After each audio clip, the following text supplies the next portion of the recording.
Hello guys, welcome back to my channel. তো তোমরা কেমন আছো সবাই? আশা করছি সবাই ভালো আছো। তো আমাদের বাড়িতে বিয়ের একেবারে ধুম লেগে গেছে। তো এই যে দেখতে পাচ্ছ তোমরা, এখানে প্যান্ডেল হয়েছে আমাদের বাড়িতে, বাট আমাদের বাড়িতে কোনো গায়ে হলুদের অনুষ্ঠানটা ছাড়া আর কিছু হবে না।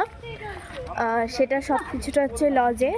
তো আমরা কাল সকাল সকাল গায়ে হলুদ কমপ্লিট করে বরযাত্রীর জন্য বেরিয়ে যাব সবাই মিলে, দাদার বিয়ে যেহেতু। তো আমরা এখন রাত 11টা বাজে, এখন সব মিলে বাড়ি যাচ্ছি। এখনও আমার বাবা মা বা কিছু লোক ওই বাড়িতে রয়েছে, ওরা এখন আসেনি, সব কাজ গোটানো হয়নি। আমরা এত রাত করে রান্না হতে লেট হয়ে গেছিলো, খেয়ে এখন ফিরলাম। তো বাড়ি যাচ্ছি আমরা সবাই, তোমরা দেখতে পাচ্ছ। এই যে আমার পিসিমণি যাচ্ছে আমার সঙ্গে, হাই। এই যে দাদা, দিদি, ছোটু, বনু। ওই যে দিদি একটা আগে চলে গেছে। আর প্রচণ্ড বৃষ্টি হয়েছে, ঝড় হয়েছে, বৃষ্টি হয়েছে, তো খুব কাদা এখান দিয়ে রাস্তায়। তো তোমাদের আমি দেখাতে পারছি না কাদাটা, ঠিক আছে? এই যে কোচি করে তো ঘর যাচ্ছি, তোকে বলতে বলেছি।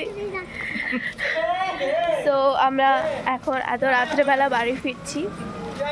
তো এসে গেছি বাড়িতে। তো এই মিষ্টি দোকানে দাদারা এখনও যায়নি, দাদারা এখনও কন্টিনিউ কাজ করছে, দাদারা রাত 12টা অবধি কাজ করবে। তো আমরা বাড়ি চলে এসেছি। দেন এখানে গেটটা, আমার পকেটে চাবি রয়েছে, আমি চাবি দিয়ে খুলবো। দিদি আগেই চলে ধাই ধাই করে গিয়ে ও চলে এসে দাঁড়িয়ে পড়েছে, কারণ কোনো কাজ হবে না দাঁড়িয়েও, কারণ চাবি আমার কাছে আর সেটা আমি খুলবো। এই চাবি দেয়া না তো, দিদাকে খুলতে বল।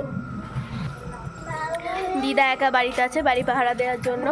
তো দিদাকে ডাকলাম, দিদা এসে দরজাটা খুলবে। আমার প্রচণ্ড ঠান্ডা লেগেছে, খুবই অসুস্থ আমি। দিদা গেট খুলে দিয়ে রেখে গেছে। তো আমরা ঘরে চলে এসেছি। সো গাইস, টাটা, তোমাদের নেক্সট ব্লগে আবার দেখাবো সব কিছু।